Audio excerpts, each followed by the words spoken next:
Hello and welcome back to my channel. Welcome to another homemaking vlog. In this one, I am talking about the fact that I recently stopped eating sugar. And when I say that, I mean I stopped eating added sugars like candy, fruit juices, sugary fruit juices, and what else? Stuff with added sugars like pastries and stuff like that. And so I did this at my father's instruction because my father saw that I was struggling both with my periods and with my mental health. And he gave me an instruction: stop eating sugar and you will calm down tremendously. And so, he encouraged me. He said the words to me: we are made happy through self-discipline. And of course, this is biblical. In the Bible, it says, for God has not given us a spirit of fear, but a power of love and of self-discipline. This is 2 Timothy 1:7. And so I've been on a journey of living a sugar-free lifestyle, or at least added sugar-free lifestyle, because when I asked my dad how he personally has handled eliminating sugar from his diet, because my dad's broken different addictions like alcohol addiction and apparently sugar addiction too. So my dad told me fruits and artificial sweeteners. So I do have a background of some education in nutrition, and something that I've learned that I believe has been really helpful for me based on my education, based on the advice of my family, but specifically my dad, has been that what works for members of your family to, have healthy bodies, healthy diets, all of that is more likely to work for you because of your biological composition and genetics. So I asked my dad specifically, what worked for you to, keep the sugar out of your diet, keep the sugar cut out of your diet? He said fruits and artificial sweeteners. So I've done research on stuff like that because, people talk a lot about artificial sweeteners and the impact on the microbiome, specifically gut health. And so I've done research to see which ones are safer than others. And so I haven't really worried about it because ultimately, well, that's a whole video in and of itself. It requires more study, but I'll just say the fruit has been good. It's been about 2 weeks or so since I stopped eating sugar in that way, in the way that I explain. And my first period since doing that, I didn't have to take any ibuprofen, pain meds. I don't think I even really needed aids, like pain relief aid to help me get through the period, which was a miracle because the last 2 periods before that period, I think I had been struggling really badly with nausea and even vomiting. And I had started vomiting at random, unexpected times, not just during my period, but throughout my cycle. And so I shared that I had previously been diagnosed with endometriosis and adenomyosis. I had one excision surgery to remove stage 2 endometriosis in 2024. And so part of the bad symptoms that led to surgery were that I was vomiting during my periods. And so the fact that I had started vomiting again was a bad sign. And so with all of this, I refused to get back on birth control. And I do my best to stay off any kind of medication, but especially ibuprofen, because in the past I was taking so much ibuprofen that I ended up having bleeding ulcers and I started throwing up blood. And so I stopped taking ibuprofen. So when my dad gave me that instruction, I was like, at any other point in my life, if someone had told me cut out sugar, I would have been like, dear God, I don't know if I would have been able to do it. But this time my periods had gotten so bad again post-surgery, and I'm like, I do not want to get back on birth control, because I was on birth control as a teenager to manage periods because I've never been sexually active. And so it frustrated me when I was put on birth control by doctors and pediatricians from a young age to manage heavy periods, because I was telling them, I'm not sexually active. I've never even had my first kiss. I don't need to be on this stuff. It's not helping me. Because when I did get on birth control in the past, yes, it made my periods lighter, but it would mask symptoms, and then it would come back with vengeance when my periods would come back, and it would be horrible. And that's how I ended up getting surgery after having been on birth control as a teenager. If I'm not mistaken, the last time I was on birth control, like really on birth control, was when I was a teenager in high school, even though I'm not 100% sure because a lot has happened since then. But I was telling doctors, especially because I am a virgin, it's like I don't need to be on birth control. And so it's like I've had, like after surgery, my doctor offered to put the IUD in for me, and I was like, no. And this year, when I was going through a mental health crisis, I was randomly prescribed as part of my treatment plan a form of birth control that had not worked for me in the past and literally like sent me into like a mental health crisis. And so I rejected it. I tried with all my might to not get put back on birth control, because birth control, I'm telling you, my experience with it was that it masked symptoms, and ultimately my symptoms got worse and my health and overall quality of life worsened to the point where I ended up having to get excision surgery. And when I did get excision surgery, for the first almost 2 years after surgery, with no birth control and pretty much almost no ibuprofen, I was able to have physically a decent lifestyle. I was able to start running again, even though, you know, I didn't stay consistent with that for reasons unrelated to my physical health that I've shared about, you know, in previous videos. But that had to do with like my walk with God, faith being tested, and all that stuff. But anyway, that's not for this video. What I'm trying to say is that when my dad told me stop eating sugar, I noticed in the past before I got surgery that my periods were better when I didn't eat as much sugar and when I avoided dairy more. And so when my dad told me that, I decided this is what I'm going to do so I can stay away from another surgery, birth control, and as much as possible pain meds, including ibuprofen. And so I just made the plunge and cut out sugars. I had just gotten like juice and like a sugary fruit juice, and even though it was just the fruit juice, it's still sitting literally right there on top of my fridge, because my dad told me, you know, stop drinking juices, because those also have a lot of sugar too if you're not careful. Obviously vegetable juices, you know, that's one thing, but it was pineapple juice. So dad encouraged me like just eat fruits. So it's been 2 weeks. I had one successful period where I didn't take a single ibuprofen, pain pill, or anything. I was able to be up and walking around, and so that was an unbelievable blessing and an answer to my prayers. And so this is the first time in my life that I've really committed to cutting out sugar, like as a part of my lifestyle. And so I just want to share what's been helping me stick to it, and you know, just keep my energy up in the face of no more like sugar, just eat sugar. So I in the past went through periods of weight loss, specifically one in 2020 when I was a runner and made it up to 13 miles before my health, you know, took a hit, and I stopped running the way that I was. And there was another time, like when I was fasting and praying a whole lot in 2024, that I lost a whole bunch of weight because I was fasting and praying so much. But some of what I'm going to share is stuff that worked for me back then that I've been implementing now, that I've cut out sugar, and thus I've needed more protein, more healthy fats to keep me satiated, so I'm not feeling the need to grab sugar all the time. So this is just some of the stuff that has been working for me. I shared in the last homemaking vlog that I started eating goat because goat was a biblical food found in Genesis, where Rebekah made some roasted goat, like kids of the goats, for Isaac, and this was the meal that Jacob brought to his dad to get his brother's blessing.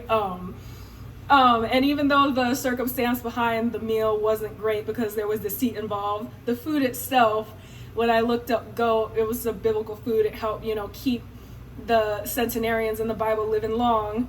And when I researched goat, it's one of the healthiest meats out there, like red meats out there, because it's very lean. So I've been incorporating goats into my diet, goat meat, and those are specifically goat cubes that I have. And I was waiting to see how my cycle reacted to incorporating goat, because I've had to test different foods when I've introduced a new food into my diet to see how my cycle reacts, because sometimes certain foods I've eaten that have certain foods I've eaten have produced a bad hormonal reaction, and my period just gave me grief, and so I had to stop eating the food. I had to eliminate the food from my diet. So I was giving goat that test, and it passed the test. This last period, no problems whatsoever. So I've kept going my diet. So that's been one food. Very lean protein.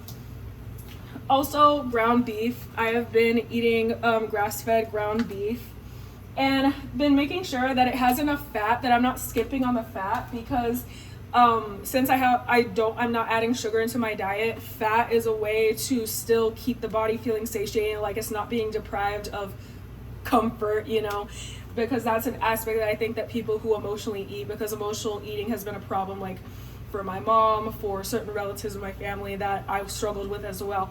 So making sure that I have enough healthy fats in my diet, including ones found in healthy meats, has been a part of keeping my diet, you know, full of what it needs for keeping sugar out to be long term, right?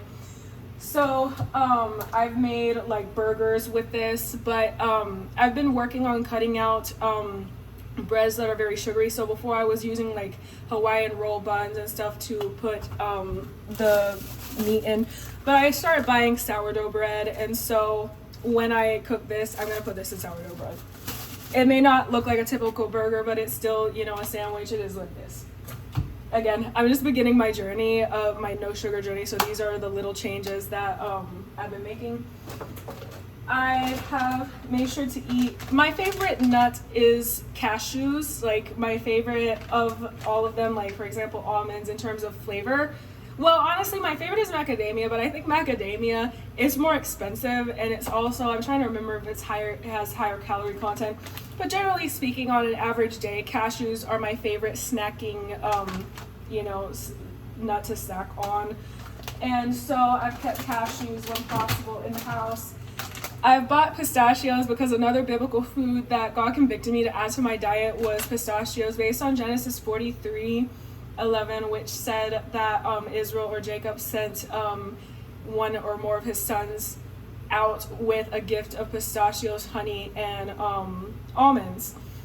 And so I was eating honeycomb, but when my dad instructed me, okay, stop eating sugar, I stopped eating honey too. But I've kept in pistachios and almonds, and I have the pistachio bag and not almonds because I literally put in this bag almonds. Like I had a bag of almonds and I just put it in the bag of pistachios. So that's why. I've also started buying more hummus for snacking. So what I've been doing lately, sometimes for a meal, I've been eating hummus with maybe so far, like for, I don't know if it's like a meal because I don't know if this is substantial, because I don't know if it's high enough in protein to be like a sustainable meal. But I was eating wheat thins, which I also have tried to stop buying because I think they do still have a little bit of added sugar.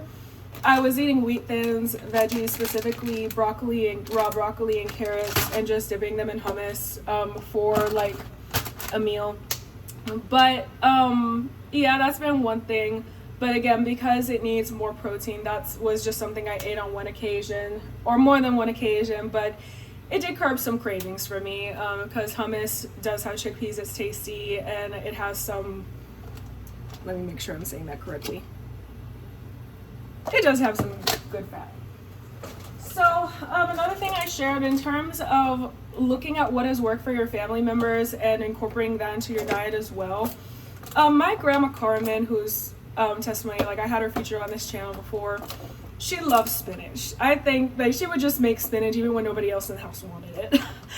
And so spinach, because my grandma is extremely healthy for her age, very, you know, lean for her age, beautiful figure, looks very like, she's in her 80s, but she does not look it. She doesn't, you know, rely on a bunch of medications just to survive. She's hardworking, energetic, beautiful, all those things. Spinach has helped my grandma, so we've kept spinach in the house, and I've made sure to blend it into smoothies. I do have a little blender over here.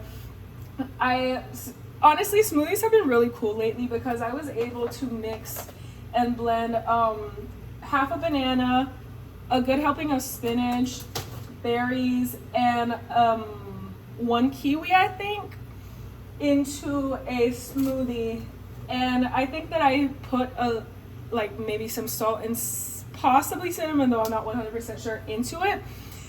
And I was able to drink, oh, and also another big part, another huge help lately has been I've kept collagen powder in the house, like just unflavored collagen that I can put into anything no matter what it is, just for extra protein. So I've made a smoothie of that, like with kiwi, berries, half a banana, spinach, and collagen, and some soy milk, because I have struggled with lactose intolerance, which is part of why my periods haven't responded well to dairy, so some soy milk.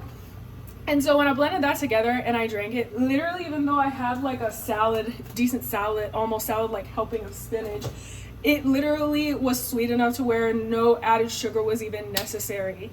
But it was still just fruit. It was just naturally sweetened by the fruit. So smoothies with veggies like that have also been helping and supporting me. Eggs. I try to eat eggs every day. I don't always make them every day, but when I can, I try to eat eggs every single day. And one of the biggest helps that I have found on my journey, because I started doing this right before I cut out sugar, and this helped me sustain it, sardines. Sardines are so cheap, and they're just practical protein that you can add to your diet at any time. And I get mine in water to make sure I'm not adding unnecessary calories. Sardines have been so helpful because I can literally just open them, drain the water out, and eat them straight from the can with a fork. And so when I've needed a snack, sometimes I've literally just snacked on sardines. And sometimes I think that, I'm trying to remember what I ate this with. I'm trying to remember if I ate it with the little plate with hummus, veggies, and wheat thins. I think I might have one time. I'm not 100% sure. But sardines have been a lifesaver for me because they're such easy, cheap, simple protein that you can add to any time in the day. And so, yeah, like when I've needed a snack, instead of, grabbing, because my mom likes to buy Pop-Tarts. So it's like I was snacking on Pop-Tarts, but instead I started snacking on sardines. And I just personally like them. I don't really think they need any seasoning. Grandma Carmen, when I lived with her before me and my mom moved, used to put a little bit of sardines into some big salads that she made. But I never enjoyed them by themselves. And once I did, I'm like, oh yeah, I'm keeping this forever. So sardines have been another way I've incorporated more protein, because to get sugar out, protein has been the number one thing I've needed to increase in my diet to keep my satiety, myself satiated enough to where like my hunger hormones aren't going crazy and my body is like screaming for sugar. Making sure I have enough protein and fat in my diet. Well, of course, healthy fat, of course. So sardines have been another thing. But I say kiwis because kiwis have become like my favorite snacking fruit. And Grandma Carmen used to keep kiwis in the house, but not very often. But I've started keeping kiwis in the house. I don't know. They just make me feel good. So kiwis have been another major part of what's kept me accountable. But this is something that's not in this video because I have to go in and get it from the store. But one of the greatest tools that helped me out on my weight loss journey, especially when I was in the gym years ago, and yeah, during one of those times when I was really in the gym, ratio protein yogurts. My mom is calling me, so I have to soon cut this video off and call her back because I'm recording this from my phone. Ratio protein yogurts. I'm going to link them in the description of this video. Ratio protein yogurts. Every single one of these little yogurts has 25 grams of protein per yogurt. It's delicious. It's literally one of the most delicious yogurts I've ever tried in my life. 25 grams of protein per yogurt. And I'm pretty sure that when I looked at the thing, it had no added sugar. Like when I looked at the label and looked for added sugar, I think that the sugar it did have was like 3 grams per little protein and no added sugar. Though I'm not 100% sure. I have to go and check the label. So don't take my word for it. Just look for the label yourself. Like label it yourself. But ratio protein yogurts. Easy way to add protein. Sometimes I've just been eating 2 protein yogurts for breakfast. And because of the sugar thing, I've just tried to discipline myself to where when I eat 2 protein yogurts at a time, limit how much fruit I eat in a day and increase the amount of vegetables I eat in a day. And hold up.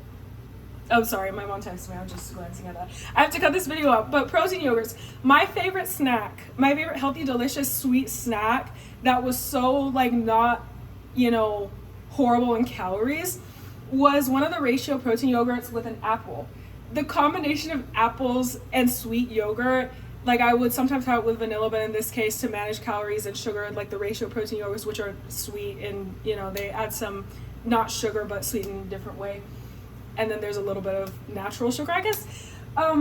Apple with ratio protein yogurts was my favorite. I think when I was running, my favorite running snack / dessert, and when I was in the gym, all of that. And I've been getting the protein yogurts, and for breakfast I've been eating like 1 or 2 protein yogurts with a scoop of collagen, and that has given me like 68 grams of protein just from eating 2 ratio protein yogurts and a scoop of collagen. And so that gives me a huge protein boost for the day, because I believe that based on studies, it's better to eat more protein and a healthier, more balanced, protein-rich meal in the morning, and better to eat lighter at dinner, but I'm not 100% sure. But yeah, that, I know my mom is steaming right now.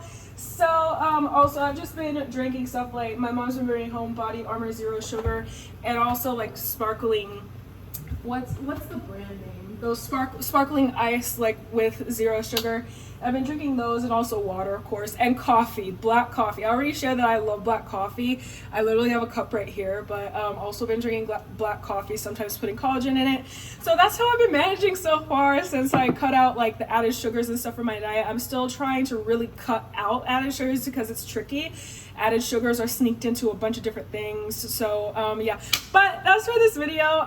The fruit has been great in terms of course, it's helped, you know, portion control. It's helped me eat it's helped me discipline myself to eat healthier every single day, and my periods have improved. I didn't have to take any painkillers on my last period, and that's, you know, I've been through it with my period. So when I say that, that's a big deal. So yeah, shout out to my dad for encouraging me to live and eat healthy on this one.